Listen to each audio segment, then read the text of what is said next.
Today we'll be discussing the disparity in relationship with Bharat Maharaj pastime and Ajamil's pastime.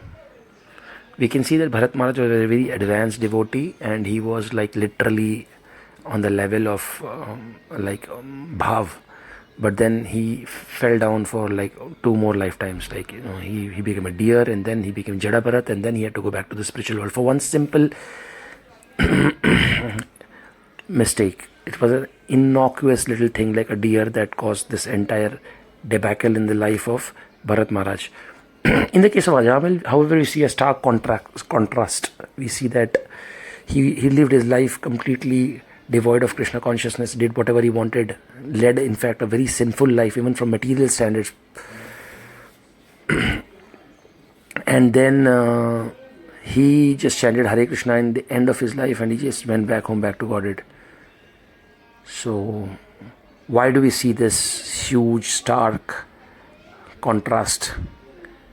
So from one point of view, we can just understand that Bharat Maharaj's pastime is happening in the 5th canto, and 6th canto this Ajamil's pastime. So Krishna is trying to give us a message, and that message is that no matter how advanced you are in devotional service, don't take me for granted.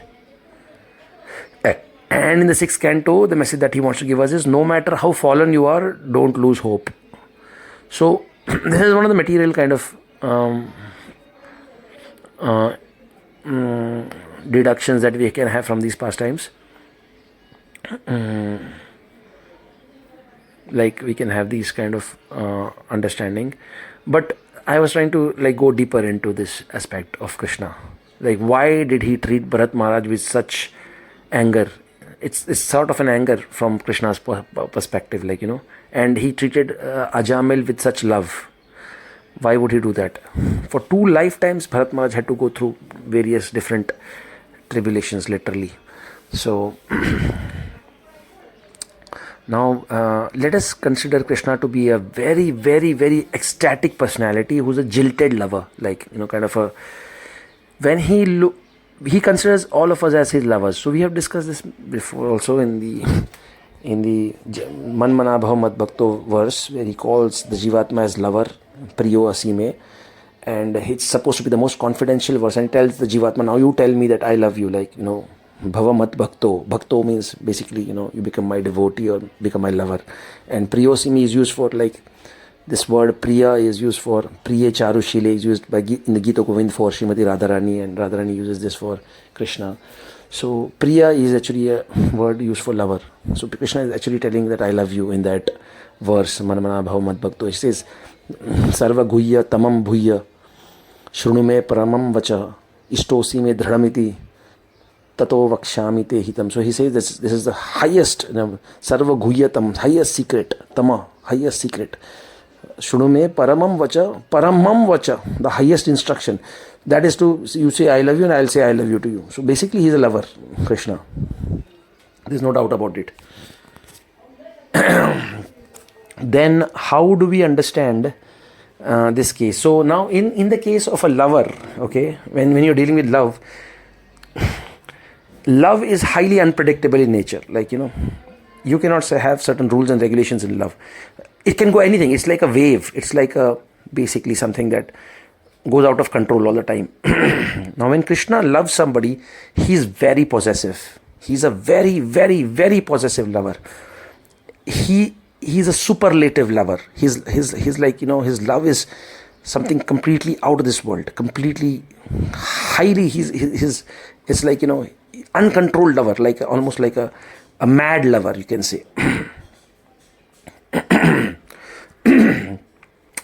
Initially, probably Krishna is not like so much, when a Jivatma leaves Krishna from the spiritual world, he is like kind of okay. But when the Jivatma starts the path of bhakti, then Krishna gets attached to the Jivatma proportionately. Ye yathamam prapadyante tam sathaiva bhajami aham. So proportionate to Krishna, the Jivatma's love for Krishna, Krishna also gets into a completely loving that kind of mode with the Jivatma. In fact, he loves everybody all the time. He's completely but Krishna is a very possessive lover. Generally, we have discussed this in one of the videos. I don't remember exactly that when we say that imagine there is a husband, let's take this case of a husband and a wife. They both love each other very nicely, and they intensely love each other. But the husband, he is so possessive about his wife that if the wife, even if she gives some attention to a cat or a dog, the husband becomes very angry. Even if the wife gives her attention to, or her love, not even love, actually kind of like a little bit of her affection to some non cognizant living entity like a watch, non-cognizant entity like a watch, or a sports car, or some kind of a rasgulla or something like that. If she loves that, the husband immediately becomes jealous, and he starts behaving in a very weird way. So this is the kind of possessive lover that Krishna is.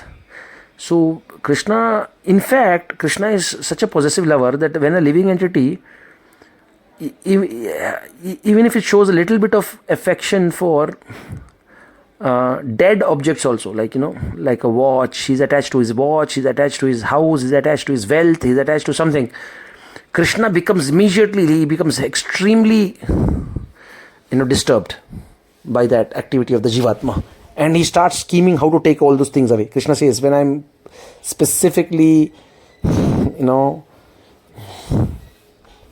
when I'm specifically positively disposed towards any living entity, then I take everything that they have. Basically, the point is that when he gets attached to a living entity more and more and more and more, he becomes so attached that he cannot even share the living entity with his own self. Like, I've seen this, as I've told this before, like, when I serve Jagannath, then Gopinath gets angry. When I serve Rasbihari, Gopinath gets angry. When I serve Gopinath, then Jagannath and Rasbihari get angry. Things like that. I've seen this in my life. So they are like highly possessive, even in terms of their own selves. Like, when they expand into multiple personalities, they are like, they cannot share the living entity with themselves also. It's that kind of thing that they, and what to speak about other living entities, or what to speak about dead objects. So imagine the lover is so attached and so possessive that even if his beloved were to be attracted to a innocuous little thing like a deer or a dog, this lover gets completely disturbed, and he's like, why did you do that? Why the hell did you get attracted to somebody else? He considers the dog, the deer, the watch, the Mercedes car to be a competitor to his self. This is the extent of love that Krishna has for the living entity. Now, if you say, then why does a lover give pain to his beloved and stuff like that, then you please refer to the other videos where you say that Krishna cannot see Maya and he cannot see the pain and suffering of this material realm. For him, everything is a Leela. And in the Leela, everything is beautiful. In the spiritual realm, there is no pain. And he has never come under Maya. So all these things are there. So he really doesn't know what kind of pain he can give to other living entities. But the point is that he behaves like that, a jilted and possessive lover. So we can see these examples, like, when Mother Yashoda, Krishna loves her very much, he wants her to serve him, and she wants to accept her love in the form of milk all the time. And one day, just to save a devotee milk, Padmagandha milk, she just keeps Krishna down for some seconds because the milk was boiling over, just to save a devotee milk. And Krishna becomes so mad, becomes so angry that he starts destroying and creating devastations in his own house, Mother Yashoda's house. I mean, that's the last thing that he should be doing. She is his only supporter in the entire Vrindavan other than Nand Baba. So imagine he is ready to destroy that also. Then there is Damodar Leela and everything. So because Krishna loves Yashoda. So in the same way, when a living entity, like when we are sadhakas and we just like we're not really in love with Krishna, then Krishna is kind of not that much attached to us. But as we become more and more dear to Krishna, and as we serve him more, then even a slight amount of what do they say? If reposition of our love to something else other than Krishna will cause tremendous amount of leelas to happen. Like, there will be tremendous amount. There will be Mahabharat literally. Krishna will get crazy. So if what to speak of actual loving another living entity.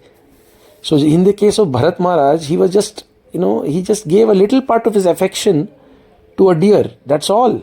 I mean, it was not that Bharat Maharaj was running after a girl. He had already renounced his kingdom, his wife, his beautiful wife, everybody else.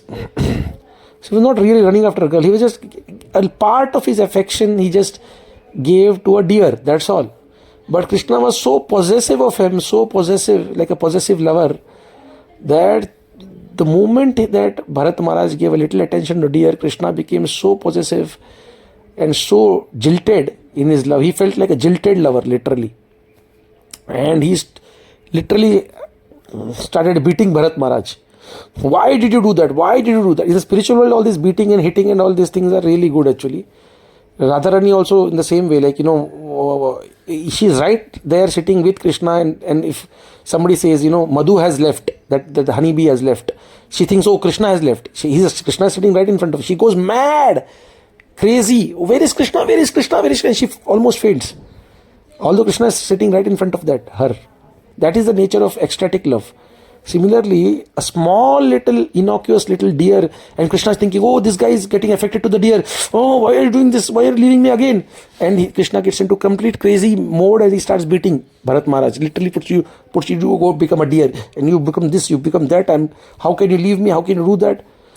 Also, Krishna never leaves him. He is always there in the heart, but he starts beating, hitting. And that's like, the devotees enjoy this in the spiritual realm. Krishna beating them, like, Pundrik Vidyadidi. He's just passed a little comment on some Puri Vasi, like how can they offer starched cloth to Jagannath, and Krishna got very angry and he started beating him. And then Pundrik Vidyanidhi became very happy that, see, he's so possessive about me, so possessive that the little bit of my deviation or little bit of wrong comment, and Krishna got so angry with me and he started beating me. That means he really loves me. Sanatana Goswami also, when Chaitanya Mahaprabhu chastised the other devotee, Sanatana Goswami got very upset. He said, you are chastising him, but you're not chastising me. What did I do? You don't love me. You're not possessive about me. So actually devotees like that. Even Advaita Acharya, he says, Chaitanya Mahaprabhu is not giving me any, love. He is not possessive. He doesn't get angry with me. So I should preach Mayavad. So Advaita, Prabhu preached Advaita. Advaitavad. And then he got beaten by Chaitanya Mahaprabhu. So the point is that they enjoy it. But in material world, we don't enjoy it. But Krishna doesn't understand that. That is another big problem. So as a jilted lover, as a possessive lover, as a completely crazy lover, when we start giving Krishna love, Bharat Maharaj was in an advanced stage of love. He was in bhava. Had he not been in bhava, such a small little thing would not have led to such destruction. Because Krishna was really attached to him. Like Krishna was attached to Mother Yashoda, he was attached to Bharat Maharaj in that way. Otherwise, imagine if you fell in love with a dog, do you think such devastations will happen to you? That it's over for you. Like, you have to take another dog's birth. You get attached to a cat, you get attached to somebody or a cow. Do you think such things will happen to a neophyte devotee? Then there will be no, neophyte devotees will not survive in ISKCON, anywhere else. They'll be finished. For one mistake, they'll be literally finished. We get attached to so many things, madly attached. But then we, after some time, Krishna does a little bit chastisement and then takes away a few things, and he gets us back to track. Then why did he behave in a completely crazy way with Bharat Maharaj? Because as you advance in your devotional service, as you give more and more love to Krishna, Krishna cannot tolerate even a moment separation from you. A small little part of your love, if you give to another living entity, Krishna cannot tolerate that. He becomes completely mad. That is the nature of love. Krishna is an ecstatic lover. Remember that.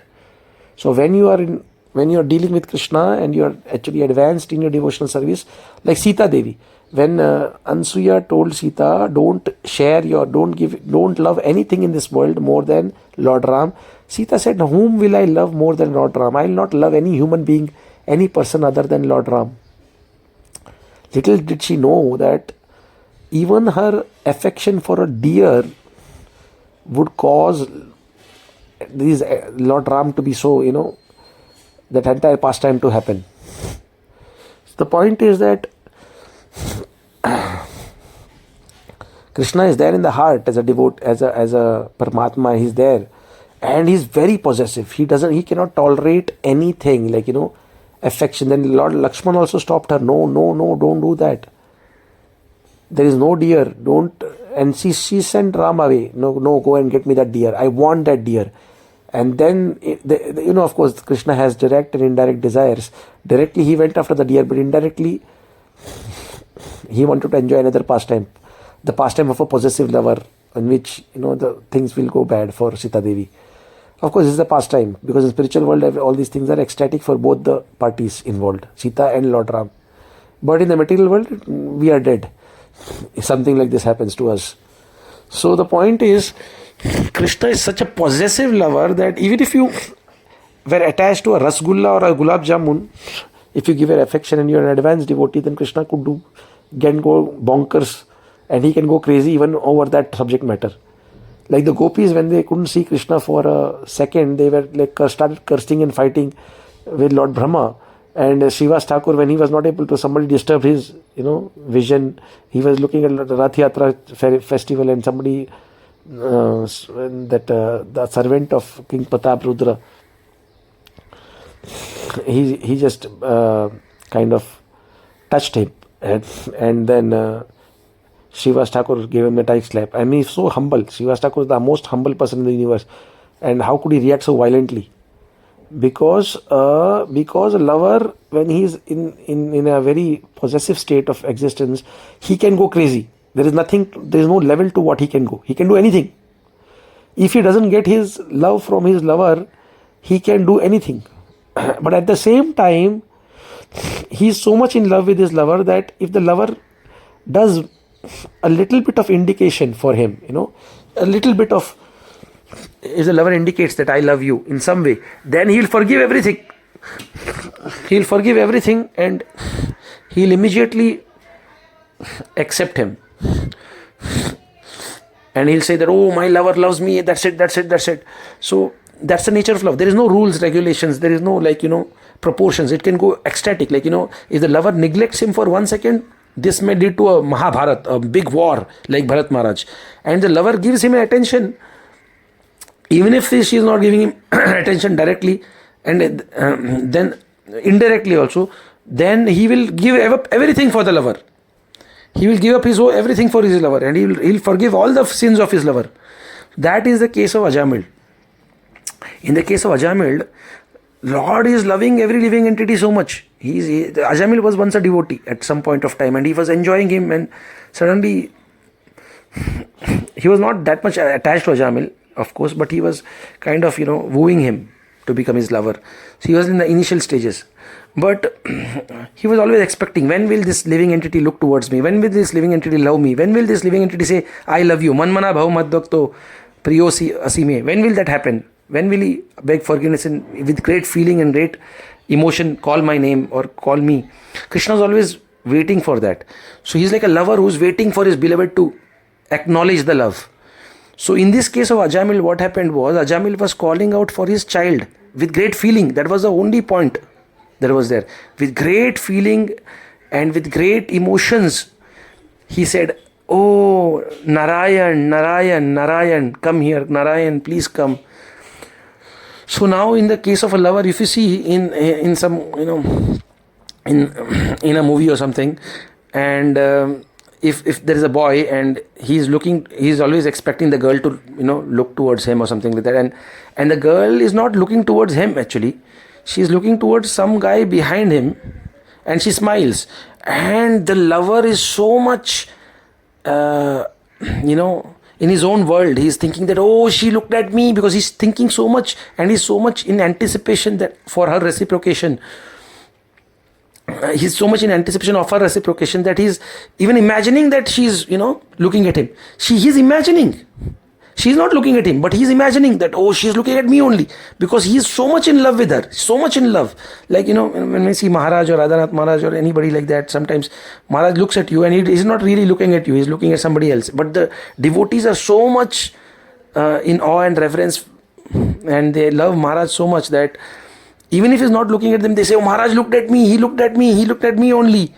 He actually looked at me. Yes. They say now, when the coward boys, Krishna used to look at them, and the coward boys used to feel that, oh, Krishna is looking at me. The gopis used to feel Krishna is only dancing with me.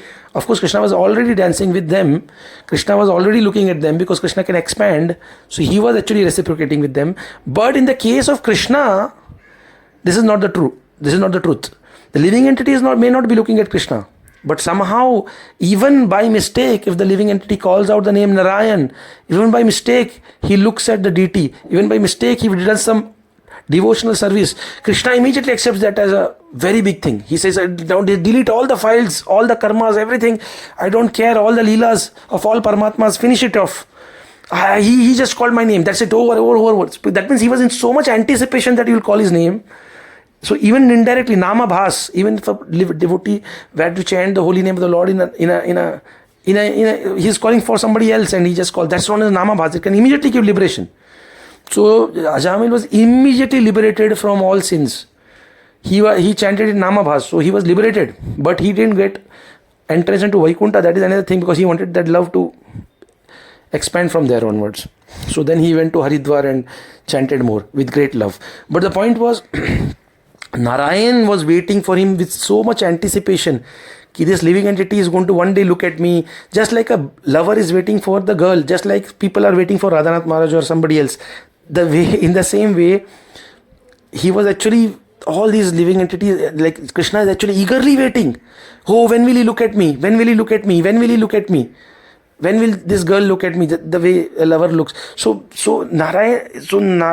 Ajamil was, like, whole life he was neglecting Krishna, okay, but Krishna was like behind him, like, oh, he will look at me, he will become my lover, one day he will become my lover.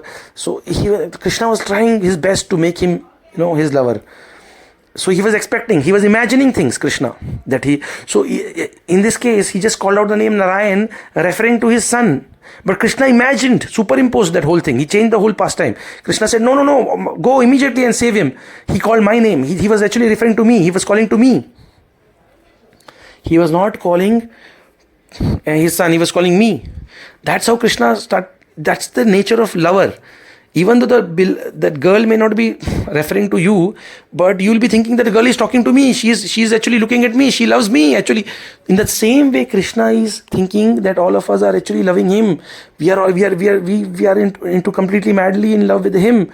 So he is superimposing. He is actually going into that mode. Just imagine his love for the living entity. He's going into that extreme mode, and he's ready to wave off everything, and he's ready to take everybody back to God. Okay, so done. Let's go back to God. It's over. Krishna is ready for that.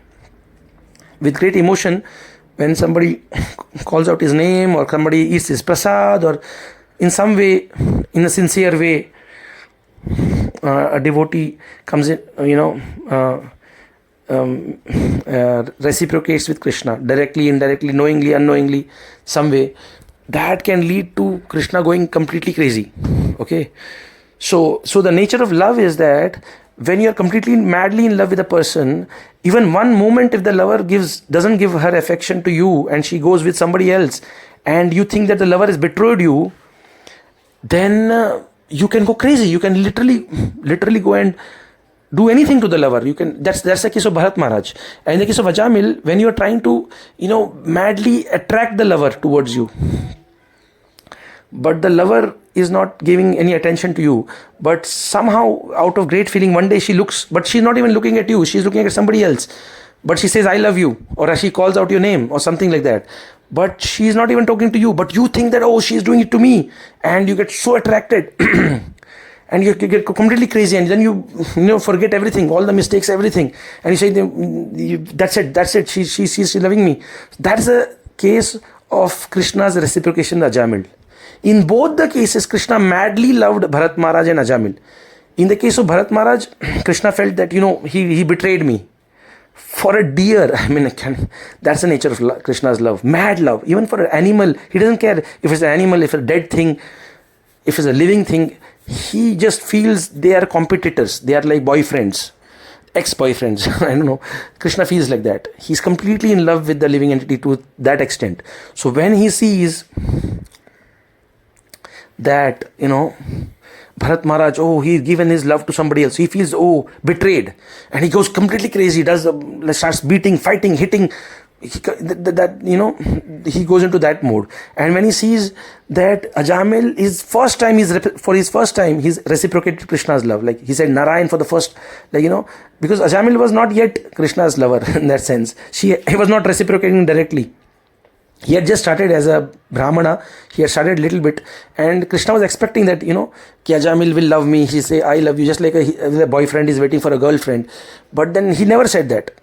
But at last moment, with great feeling, he says Narayan. And then Krishna, he said it. He called out my name. He loves me. That's it. He loves me. Vaikuntvasis, go and get him immediately back to Godhead. So this is how, and then of course it's just a matter of few days, and then he goes back to Godhead. Actually, everything else is arranged by Yog Maya, so that he goes to Haridwar and everything. This is all arrangements. So the point is that Krishna is eagerly waiting for all of us, eagerly. But at the same time, when we become his lovers, we have to be very careful that we don't repose our loves. The more we become closer to Krishna, like Yashoda Maya and things like that, even a moment's neglect will be treated as treason. It will be treated as betrayal by Krishna. So if you give your affection to a living entity or a dead thing, what to speak of a girl or a boy, then too you're finished. Imagine if you are like attracted to somebody else and you actually give your affection to your kids and your family. Of course, in that sense, you should always think them to be possessions of Krishna. So you're loving them because they are devotees of Krishna. In that sense, you should love them. If you start loving them because, you really love them, in that sense, if you start loving them, then Krishna feels again like a jilted lover. That's a problem. So you have to be very careful that you have to love them via Krishna. Your relation with every living entity in this world is via Krishna. It's like, because they are devotees of Krishna, I love them. So even Kunti Maharani prays, my Lord, please, please, please remove all the love and affection that I have got for the Pandavas. So Prabhupada says that the love for a devotee is not out of the reach of devotional service. That is also devotional service. But as a devotee, she didn't want herself to love them because they are her sons. That relation was not the reason for her to love them. Now you might say that then there are some relationships like, Ramachandra Kaviraj and Srinivas Thakur, Srinivas Acharya. Narottam Das Thakur loved Ramachandra Kaviraj, Ramachandra Sangamage Narottama Dasa. So why would they have such extraordinary intense relationship with each other? So now you have to understand that under Yoga Maya, Krishna likes certain people to be in team spirit. He wants the entire team to love him, not one individual sometimes. That is also there. Like, he wants an entire team of gopis like Radharani, Yash, Lalita Sakhi, Vishaka Sakhi, Manjaris. They should all as a team approach him and love him. So that is Krishna's another way of, reciprocating. That is another Leela of Krishna. So in that scheme, those people are very closely united, but they don't consider each other as separate from Krishna. Like in the sense, for example, if you see Prabhupada, you don't see that Prabhupada is somebody else separate from Krishna, but as part and parcel of Krishna. He is Prabhupada. He's the feet of Lord Krishna. So when you love Prabhupada and Acharyas and Guru, so you consider them to be Krishna, direct, non-different from Krishna. Sakshad Haritvena Samashta Shastir. So when you understand all the Vaishnavas to be part and parcel of Krishna, all the Acharyas to be Krishna's direct mercy energy, and like that you get attached to them, you get affectionate towards them, then you are simply getting affectionate to Krishna's different body parts. Prabhupada is Krishna's feet. So you are getting attached to Krishna's feet. You are not getting attached to somebody separate from Krishna. You are not seeing this world as being disjoint from Krishna, as disconnected from Krishna. So if you see anything disconnected from Krishna and love them in that way, that becomes, Krishna becomes possessive lover, he becomes jilted lover. But if you see everybody as part of Krishna and then love them in that way, not because, oh, this is Krishna's hand, this is Sudarshan Chakra is Krishna's chakra, he is Krishna's own body part. Subhadra Devi is Krishna's own Yoga Maya potency. Radharani is Krishna's Ladini Shakti. So in that sense, you can sometimes display more affection to those living entities than Krishna himself, and Krishna will not mind, because you are not considering them to be separate entities from Krishna. Like this is the mood of Brijvasis and Barsanavasis when they criticize Krishna and they love Srimati Radharani, but they don't consider Radharani as to be separate from Krishna in that sense. So we cannot like exactly imitate them in certain ways, So we have to consider them as to be exactly part of Krishna. Not even Lord Shiva and the demigods, and basically Lord Shiva also, he's a part of Krishna, and he gets very angry when you say that, oh, Shiva is different and Krishna is different in that sense, because Lord Shiva considers himself to be a part of Krishna. He doesn't like to be separate from Krishna. You cannot separate me from Krishna, my Lord. He is my Lord. I cannot be separate from him. How can you separate me from him? So he is a body part of Krishna. Now to consider Lord Shiva to be equal to Krishna as a competitor, that is like highly aparad. It's a Vaishnava, it's a Nam aparad. But to consider him to be different from Krishna, considering that he is separate from Krishna, independent from Krishna, or he is completely different, disjoint. He is not connected to Krishna. He is disjoint from Krishna, or is different from Krishna in that sense. So seeing that difference is also an aparad, and seeing oneness is also an aparad.